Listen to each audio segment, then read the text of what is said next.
Hello world, welcome to another episode of my weekly rant dedicated to inspiring the change of mindsets, especially our African mindsets. Over the past 2 weeks, I've been processing the death of Tanzania's president, John Pombe Magufuli, and finally I've got an angle I can approach it in regard to our African mindsets. The legacy of Magufuli is such that Tanzanians and many Africans feel a big loss of an exemplary leader and a hero. I have read and watched many online reports, and one realization that strikes me is that we Africans are yearning for a hero. When we see a good leader in one country, somehow we gravitate to claim him as a hero for the whole continent. Maybe this is due to the fact that deep down we know that since our small countries are artificial projects created by colonialists, the entire continent is really what pulls our deep emotional and spiritual sense of identity. So, what did Magufuli do to deserve all the amount of attention he has received from Africa and beyond? It is because even if he was president for just one term, 5 years, he was just starting his second, he achieved things that took other leaders decades to achieve. The list is long, but one, he was a moral, incorruptible leader who came out guns blazing by actually fighting corruption. He fired underperforming government officials, decreased the government size, and uncovered 10,000 government workers who were ghost workers, which saved the country over $200 million in annual expenditure. His exemplary fight against corruption led to the creation of the hashtag "What would Magufuli do in his first term, in his first year?"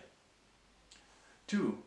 He renegotiated government contracts to give a better deal to his country, while at the same time he refused to plague the country in more foreign debt by stopping taking on extra debt.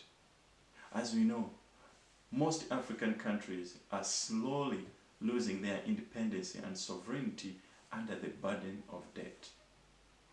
3.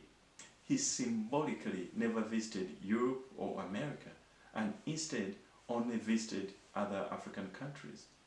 Partly this was to cut government expenditures, but also it was to show an example that he could do his job well without lobbying for favors from America or Europe. 4.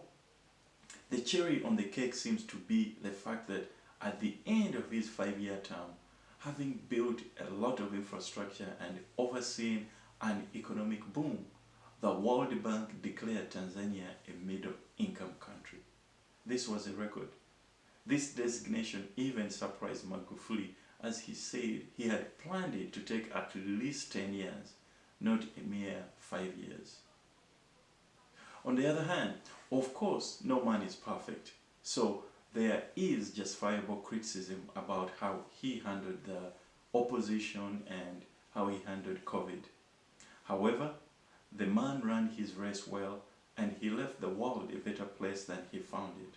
For that, we Africans can learn some lessons. 1. In the spirit of Julius Nyerere, he exhibited the spirit of African self-reliance. He did show that we Africans have what it takes to succeed and build modern economies. We should stop having the inferiority complex, which makes us think that we need help from America or Europe to succeed. 2. We Africans are crying out for good leaders to uplift us. We have very smart people scattered all over the world and even within our countries, but bad leadership sabotages our national potentials. With the right leader, we can make our countries succeed. 3. In order to transform your country as a leader, you don't need a lifetime. Only 5 years can be enough for a determined, focused leader to transform a nation. And 4, Magufuli was just a school teacher and a junior minister who was not the first choice even to win his party's nomination for the presidency. However, when the opportunity came to lead the country, he was mentally ready. How are you disciplining yourself, learning good habits, and developing the right mindset such that when an opportunity comes your way, you are ready to run with it? Only you can answer that. Thank you for watching, and for those who understand Kiswahili, Rais Magufuli, asante kwa yote mazuri. Ulikuwa shujaa kwa Watanzania na Waafrika wote. Lakini Mungu ana njia zake. Ulale salama.